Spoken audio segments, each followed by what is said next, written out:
Hi, I'm Marcus V. Calvert, and welcome to Tales Unlimited Kitchen Rant. This is January 3rd, I want to say 4th rant. I stopped counting them after a certain point, just let them be. Um, it's about my most recent short story called Honest Grigor.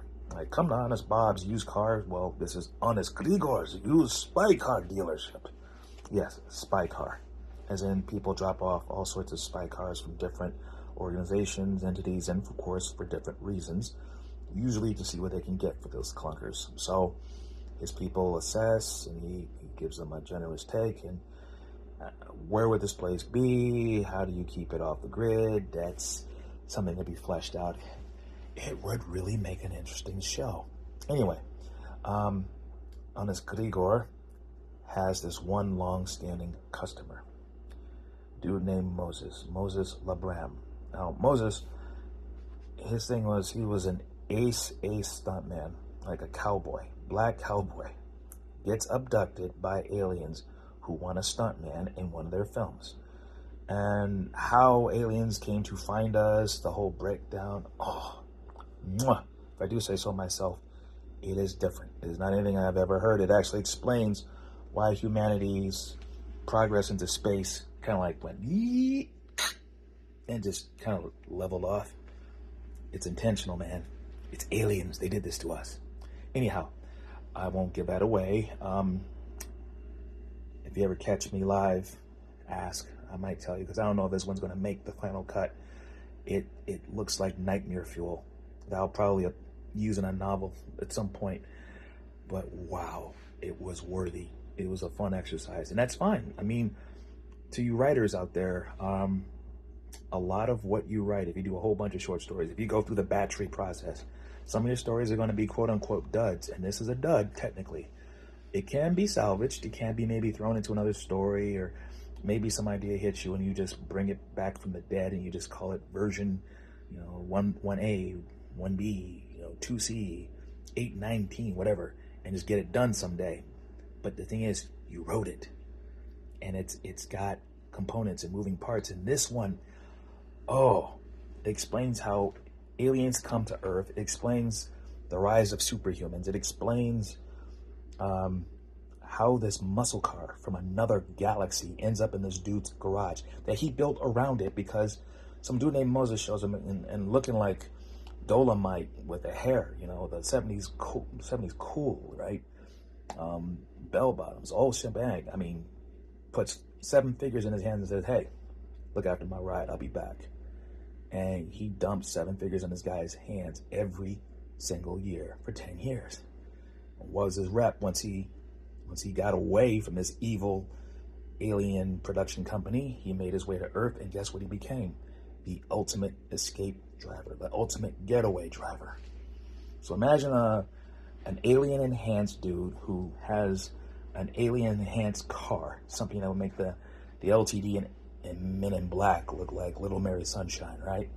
And he becomes the ultimate getaway driver who does the ultra level stuff. Now, I'm not talking like bank robberies. I'm not talking Federal Reserves. It's like, hey, who wants to go hit the Pentagon today? I mean, that kind of thing. And he'd get away. So for some reason, he, I guess, hung up his spurs. Maybe something happened to him. I haven't established that. But he parks his car. But every so often, someone tries to steal this legendary getaway car, and they end up gooified. Like, the car eats them. It has defenses, something. They never get far. And Honest Grigor's people pick it up, clean it up, put in the new car spritz or spray, and clean it and check the tires and everything, and put it right back where it belongs. It's kind of creepy. I mean, anyone could just drive it out if they knew how to turn it on and if the car doesn't kill them first. But who is Moses? What can Moses do? What are his powers? And what I was originally thinking was, what if Moses was the car? Why?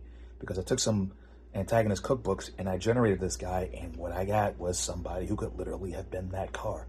Maybe even hibernating, I don't know. But basically, he can turn into metal. Solid. Colossus, right?